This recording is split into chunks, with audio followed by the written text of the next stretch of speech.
Alleluia, Alleluia, Alleluia, Alleluia.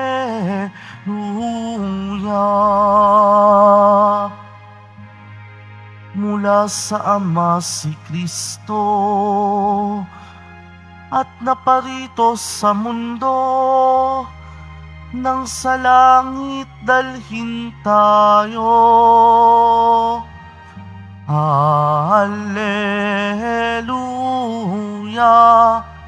Alleluia,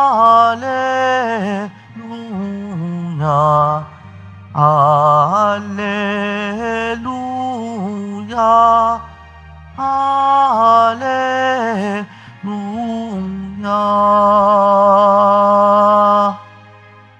Sumainyo ang Panginoon. At sumayo rin. Ang mabuting balita ng Panginoon ayon kay San Juan. Papuri sa iyo, Panginoon.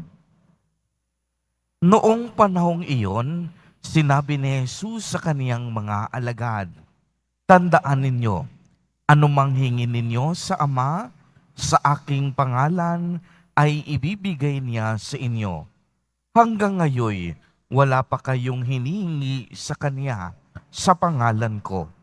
Humingi kayo at kayo'y tatanggap upang malubos ang inyong kagalakan.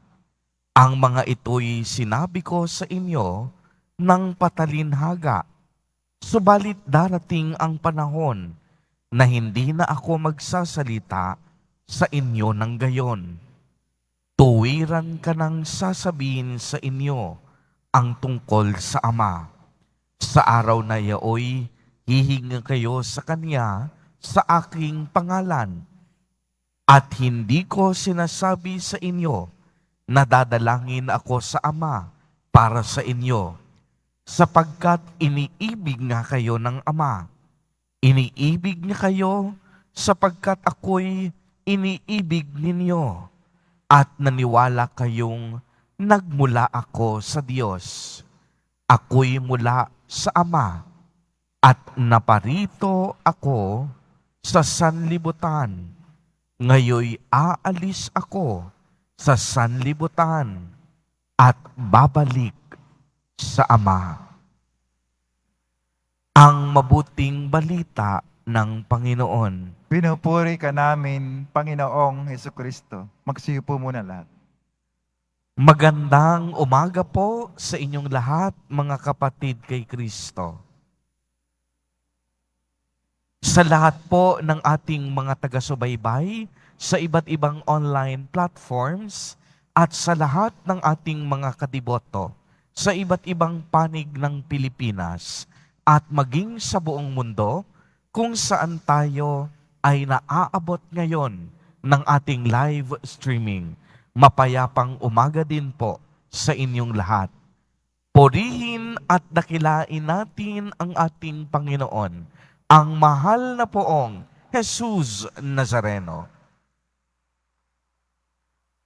Mga kapatid kay Kristo at mga kadiboto, malugod po namin kayong tinatanggap sa Basilica Minor at Pambansang Dambana ni Jesus Nazareno.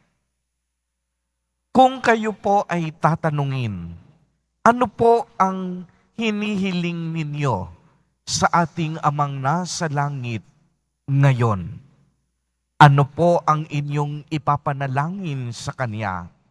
At ano po ang laman ng inyong pagsusumamo o kahilingan ng inyong mga puso?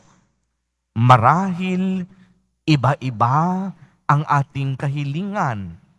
Depende na rin siguro sa ating sitwasyon at depende na rin sa ating pangangailangan at kalagayan.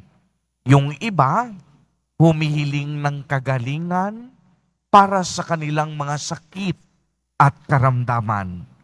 Yung iba naman, pumupunta at nagdadasal dito upang magkaroon ng lakas ng loob at karunungan na makapasa sa kanilang board examinations. Yung iba naman, pumunta dito upang humiling ng mga pagpapalang pinansyal. Sari-sari po ang ating mga kahilingan.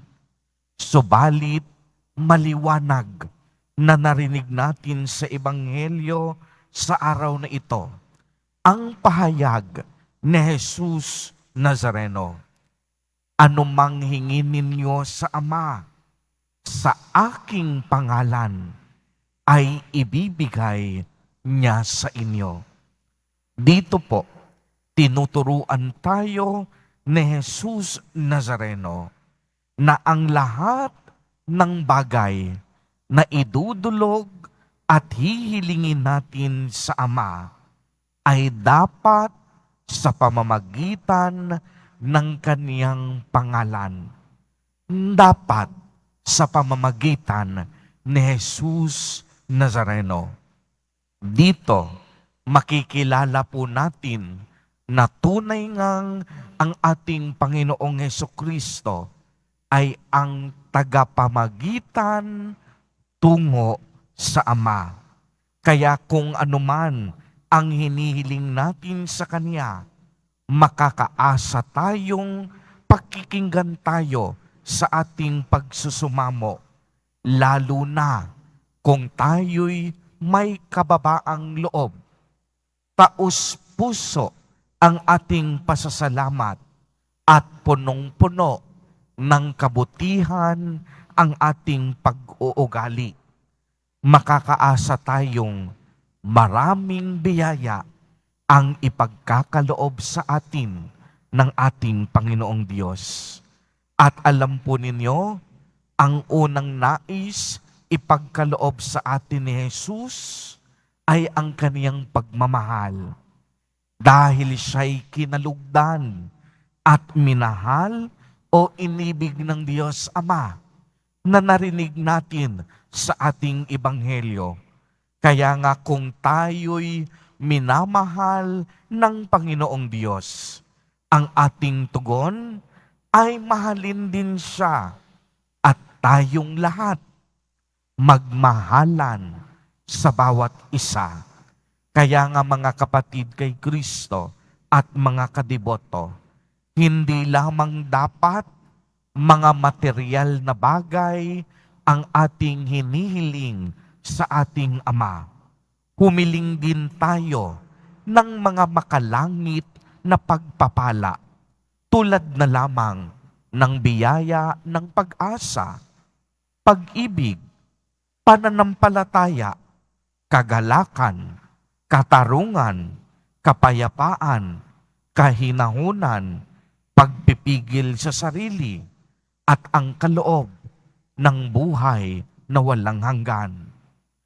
Kaya nga sa pagpapatuloy ng ating banal na Eucharistia, naway mapuspos ng inspirasyon ang ating mga puso at palagian tayong manalangin, kumapit at magtiwala sa ating Diyos Ama. Makakaasa tayo basta malinis ang ating intensyon, mabuti ang ating hinihiling, at taimtim ang ating panalangin. Tiyak yon, pakikinggan tayo ng ating Ama sa ating mga panalangin sa tamang panahon at sa tamang pagkakataon. Amen. Purihin at dakilain natin ang ating Panginoon, ang mahal na poong Jesus Nazareno.